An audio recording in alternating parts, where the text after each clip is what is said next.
For the first time in more than a decade, guns were the leading cause of death among children and adolescents in 2020, with researchers noting firearm homicides disproportionately affect younger people in the U.S. Researchers from the University of Michigan analyzed mortality data from the Centers for Disease Control and Prevention, CDC as it's known, and published their results in letter through the New England Journal of Medicine. They found more than 4,300 individuals ages 1 to 19 died across the U.S. as a result of firearms in 2020.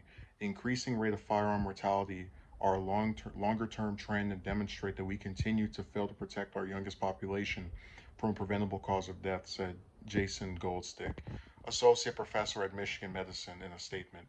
Previous analysis, showed that through 2016, firearm-related injuries were second only to motor vehicle crashes as the leading cause of deaths among children and adolescents.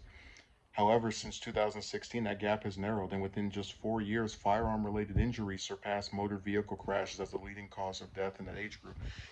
I'm actually kind of surprised by that because more people you would think have access to vehicles, but also you can't control the external factors. So you're a good driver, you always make sure things are checked out, and then you have some person just rams into you.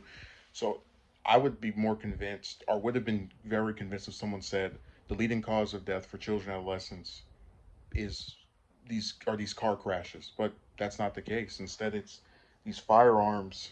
And I could get on here and talk about gun control and how we needed it, but I mean we're retreading the same old ground with stuff.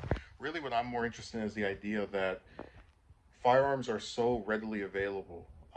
We've talked about how a lot of people who protest gun control will say, "Well, in Chicago, um, they put gun control up, and they still are able to get firearms." And I remember, he's kind of made me sick as of the last year or so. But Cenk from TYT pointed out that a lot of these conservatives act like the U.S.